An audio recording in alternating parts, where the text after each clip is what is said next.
Assalamualaikum warahmatullahi wabarakatuh. Selamat pagi anak bapak semuanya. Wah, pagi ini tetap semangat ya, seperti pagi-pagi sebelumnya. Nah, kan semangat nih, pasti semuanya mandi pagi kan? Bagus kalau semuanya mandi pagi. Ada yang nggak mandi nggak? Ada yang nggak mandi nggak tadi? Hayo. Ada?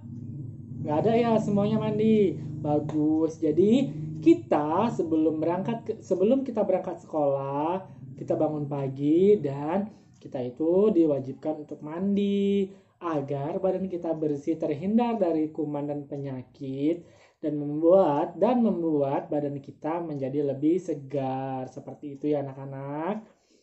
Oke, jadi selain itu, sebelum kita berangkat ke sekolah, alangkah lebih baiknya jika kita sarapan terlebih dahulu.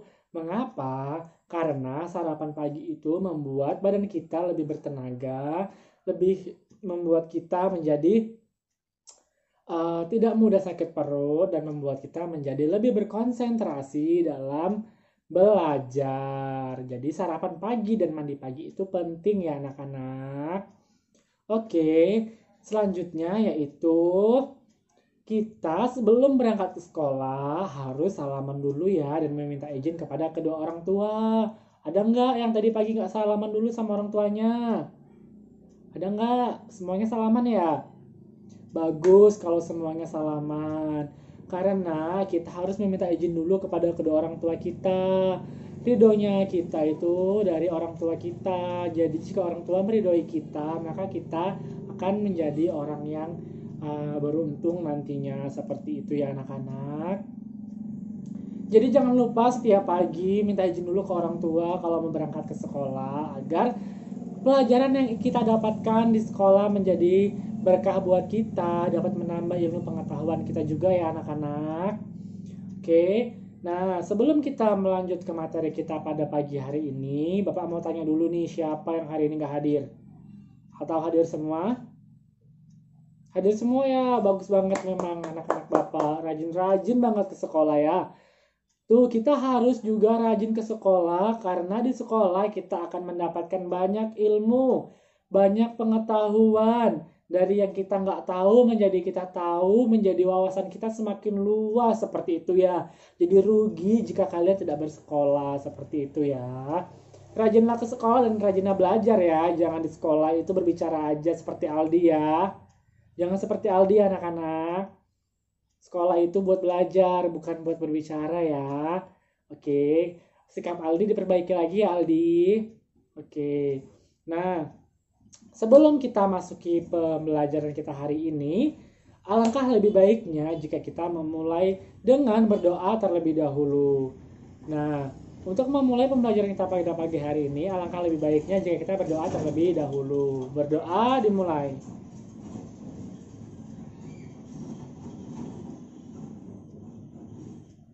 Berdoa selesai. Nah, oke. Jadi pembelajaran kita pada hari ini yaitu meningkatkan kemampuan menulis. Nah, Bapak mau tanya nih. Ada yang tahu kah apa itu menulis? Ada yang tahu? Ya, bagus Meli. Ada lagi? Iya, Eka, bagus, bagus sekali ya. Itu benar. Tapi yang lebih benarnya yaitu menulis adalah kegiatan yang dihasilkan oleh pemikiran atau gagasan dengan tulisan. Seperti itu ya. Nah, dengan menulis akan melahirkan pemikiran dan perasaan ke dalam tulisan. Jadi dengan misalnya nih kita ada pemikiran kan ingin banget gitu kan menulis tentang pemandangan atau menulis tentang keindahan alam seperti itu ya. Jadi dengan pemikiran kita nanti bisa kita tulis, kita curahkan apa yang sedang ingin kita lakukan seperti itu kan. Dan nanti bisa juga kan pengen buat kata-kata untuk ucapan hari ibu misalnya seperti itu gitu kan.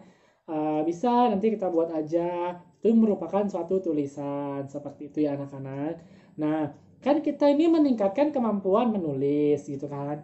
Ada yang tahu nggak apa itu kemampuan menulis? Ada yang tahu ya? Nah, kemampuan menulis itu merupakan salah satu aspek keterampilan bahasa yang dikuasai oleh siswa seperti itu. Jadi eh, bahasanya itu sudah dikuasain oleh siswa seperti itu. Jadi siswa harus eh, harus memahami, harus menguasai keterampilan berbahasa seperti itu ya.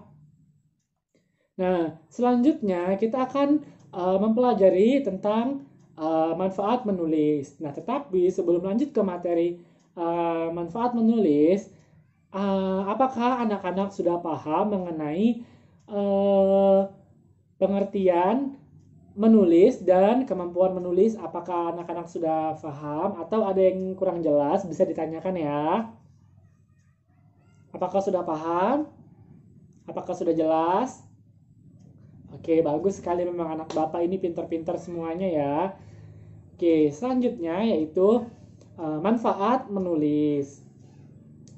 Nah, menulis ini memiliki beberapa manfaat seperti itu. Nah, yang pertama, menulis mengasah kecerdasan.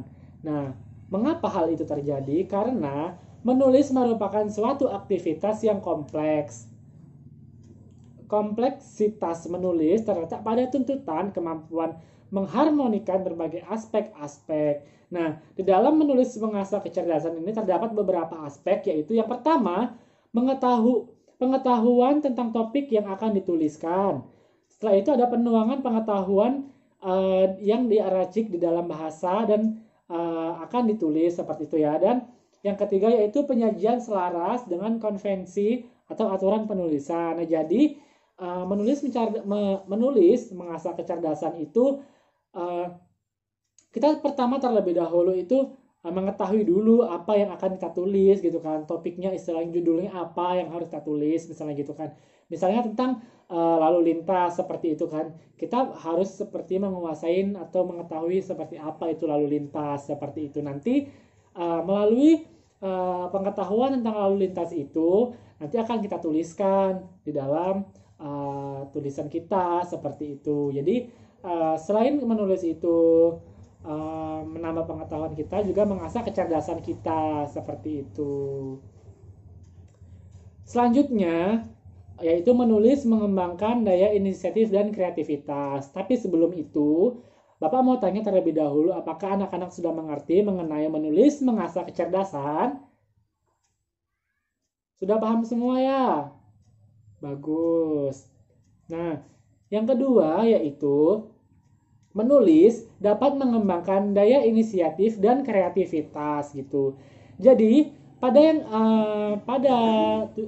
ini yang kedua ini yaitu dalam menulis seseorang harus dapat menyiapkan dan mensuplai sendiri segala sesuatunya. Nah, segala sesuatu yang dimaksud itu ada yang pertama unsurnya, yang kedua topik bahasanya, dan yang ketiga adalah pertanyaan dan jawaban yang harus diajukan dan dipuaskan sendiri gitu ya. Jadi menulis mengembangkan daya kreativitas dan inisiatif itu bisa contohnya seperti membuat puisi seperti itu. Dalam membuat puisi kita kan harus memiliki kreativitas juga, harus berinisiatif seperti apa puisi yang bagus, atau ingin membuat suatu cerita yang menarik seperti itu, membuat cerita pendek seperti itu ya anak-anak. Jadi dapat mengembangkan daya inisiatif kita dan daya kreativitas kita dalam menulis seperti itu ya anak-anak. Nah, selanjutnya yaitu yang ketiga adalah menulis menumbuhkan keberanian. Pada yang ketiga ini yaitu saat sedang menulis, seorang penulis harus lebih berani menampilkan sebuah kediriannya termasuk pemikirannya, gagasan, perasaan, dan sebuah gaya serta dapat menawarkan pada publik seperti itu. Jadi gini, pada yang ketiga ini seseorang dalam menulis itu dia harus berani, lebih berani apa yang udah dia tulis, dari apa yang sudah ia pikirkan, seperti itu kan. Misalnya dari perasaannya dia, dari pemikirannya dia, atau dari gayanya gitu kan. Dia itu harus berani seperti itu ya. Seseorang itu harus bisa pede, harus bisa pede dengan apa yang ia tulis agar nantinya dia dapat mengembangkan bakatnya lagi untuk menulis seperti itu. Jadi dalam menulis pun kita harus memiliki keberanian. Jadi saat nanti ada orang yang membaca dan ada yang mengkritik, misalnya di sini kurang bagus seperti itu kan, bisa lebih baik diganti seperti ini. Seseorang tersebut akan menerimanya dan dapat memperbaikinya dengan lapang dada dan tanpa marah dan emosi, tanpa malu-malu dan tanpa takut. Seperti itu ya anak-anak. Oke, selanjutnya yaitu ada yang keempat, menulis mendorong kemauan dan keterampilan mengumpulkan informasi. Nah, jika seseorang menulis karena mereka mempunyai suatu ide atau sebuah ide, gagasan ataupun sesuatu yang menurutnya sangat perlu disampaikan dan diketahui kepada orang lain. Tetapi, apa yang akan didapat menyampaikan banyak hal dengan memuaskan tanpa memiliki hal wawasan atau pengetahuan yang memadai tentang apa yang dituliskan nantinya. Kecuali jikalau memang apa yang akan disampaikan hanyalah dengan sekedarnya. Nah, jadi menulis mendorong kemauan dan keterampilan mengumpulkan informasi. Jadi, jika seseorang ingin menulis sesuatu seperti ini. Misalnya ia harus membuat suatu karangan atau cerita pendek seperti itu ya. Jadi dalam membuat cerita pendek itu orang pasti memiliki kemauan untuk menulis. Jika ia tidak memiliki kemauan, pasti dia tidak akan menulisnya seperti itu ya anak-anak. Nah lalu keterampilan mengumpulkan informasi itu dia harus mengumpulkan informasi dari beberapa sumber buku. Misalnya nih membahas tentang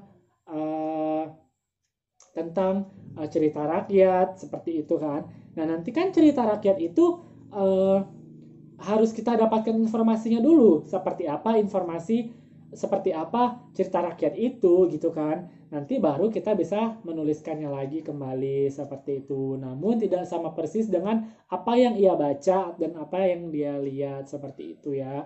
Jadi tetap harus ada pengembangan kembali. Nah, selanjutnya dalam menulis juga memiliki langkah-langkah.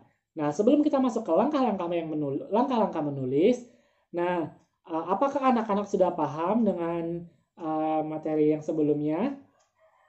Apakah sudah paham atau ada yang kurang paham atau ada yang ingin dipertanyakan? Jika ada, silahkan. Jika tidak, kita akan melanjutkan ke materi selanjutnya. Apakah ada yang ingin bertanya? Nggak ada? Semuanya udah paham? Bagus sekali memang anak bapak ini ya. Oke, lanjutlah. Kita akan mempelajari mengenai langkah-langkah yang ditempuh adalah sebagai berikut. Nah, langkah-langkah menulis ya.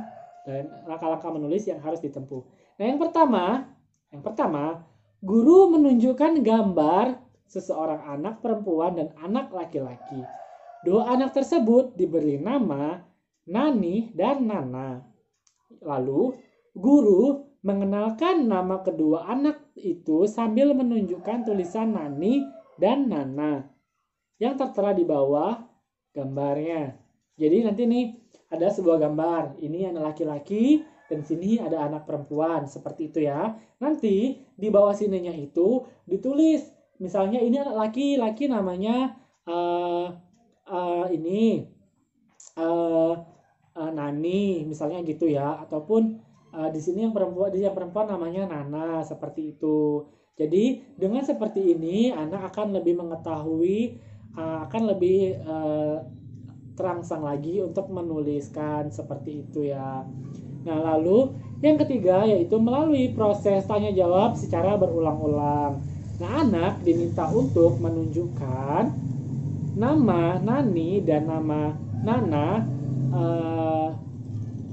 di dalam gambar yang tersebut gitu kan. Jadi di sini ada gambar anak laki-laki dengan nama Nani dan ada gambar anak perempuan yang bernama Nana. Nanti anak-anak tersebut kita minta nih, ya kan? Misalnya Coba Aldi maju ke depan, seperti itu. Mana yang namanya Nani dan mana yang namanya Nana, seperti itu. Nanti mereka akan menyebutkan seperti itu ya anak-anak.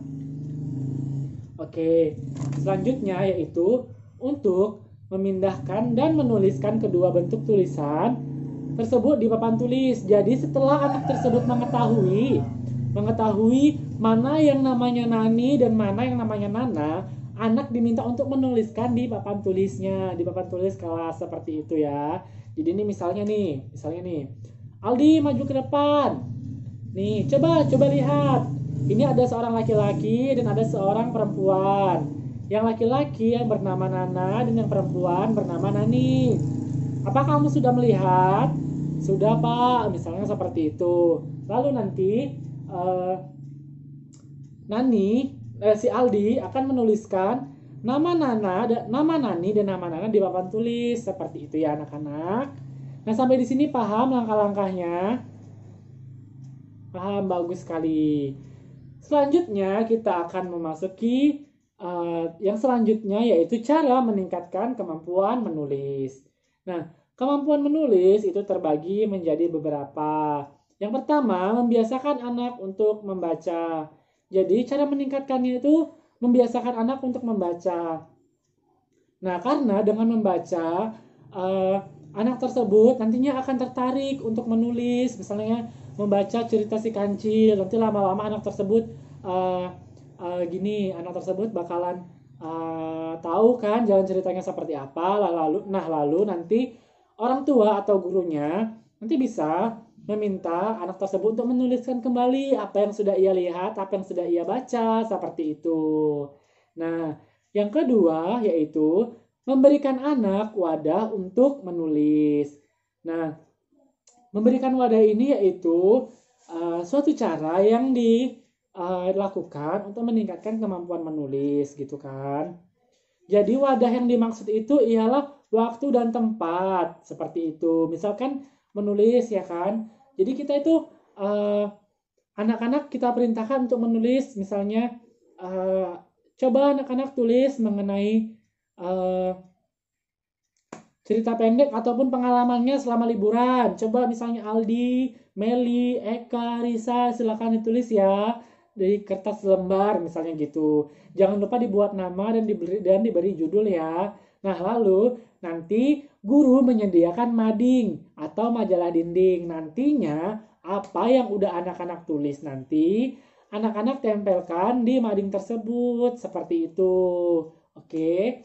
Nah, yang ketiga yaitu sering mengadakan lomba menulis. Nah, mengadakan lomba menulis ini dapat meningkatkan kemampuan menulis anak karena anak akan terpancing dengan menulis dengan sekreatif mungkin, dengan semenarik mungkin agar ia dapat menang seperti itu. Jadi, misalnya nih di SD kita ini nanti kita buat acara lomba menulis. Siapa yang menang nanti juara satu akan mendapatkan hadiah berupa trompi dan sertifikat serta uang tunai seperti itu.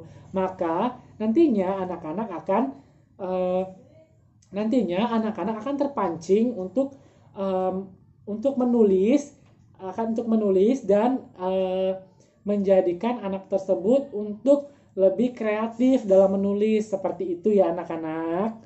Nah, bagaimana dengan cara meningkatkan kemampuan menulis ini? Apakah anak-anak sudah paham? Nah, bagus sekali jika anak-anak sudah paham. Jadi, materi kita sudah habis gitu kan. Di sini kita akan menarik kesimpulan, yaitu adakah yang bisa menarik kesimpulan dari apa itu menulis? Ada yang tahu? Nah, coba Meli, silakan. Apa itu menulis?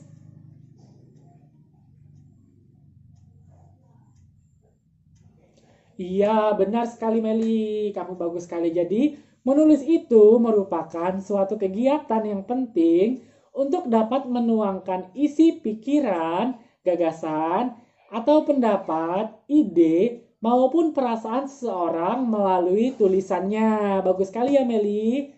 Oke, nah selanjutnya mengenai manfaat menulis. Adakah yang tahu? Adakah yang tahu? Aldi tahu? Nggak tahu? Lupa ya? Yaudah, silakan Eka coba sebutkan apa aja manfaat menulis. Yang pertama, yang kedua, yang ketiga, yang keempat. Ya, bagus sekali. Jadi, manfaat menulis itu ada 4. Yang pertama, menulis mengasah kecerdasan. Yang kedua, menulis mengembangkan daya inisiatif dan kreativitas. Nah, yang ketiga yaitu menulis menumbuhkan keberanian. Dan yang keempat yaitu menulis mendorong kemauan dan kemampuan mengumpulkan informasi. Seperti itu. Nah, untuk caranya, ada yang masih ingat apa aja cara untuk meningkatkan kemampuan menulis? Ada yang ingat? Coba Aldi, apa aja? Yang pertama, yang kedua, yang ketiga. Iya, bagus sekali Aldi. Jadi, cara meningkatkan kemampuan menulis itu terbagi menjadi 3. Yang pertama yaitu membiasakan anak membaca. Yang kedua yaitu memberikan anak wadah untuk menulis. Nah, yang ketiga yaitu sering mengadakan lomba menulis gitu ya. Nah, jadi kita padai dulu pertemuan kita pada hari ini. Karena jamnya sudah habis. Seperti itu ya anak-anak. Jadi tetaplah rajin untuk membaca, rajinlah untuk menulis. Seperti itu ya anak-anak, karena menulis juga dapat membuat kita menjadi percaya diri. Seperti itu. Dan rajinlah ke sekolah, jangan malas untuk bersekolah karena dengan kita bersekolah kita mendapatkan ilmu yang banyak, menambahkan pengetahuan kita dan membuat kita nantinya akan menjadi orang yang sukses. Seperti itu ya anak-anak. Maka jangan pernah malas untuk sekolah dan sebelum ke sekolah lebih baik dengan mandi dan sarapan pagi. Oke, kita padai dulu pertemuan kita pada pagi hari ini. Semoga apa yang sudah Bapak jelaskan dapat bermanfaat buat anak-anak dan jangan lupa belajar di rumah ya. Saya akhiri dengan wabillahi taufiq wal hidayah. Assalamualaikum warahmatullahi wabarakatuh.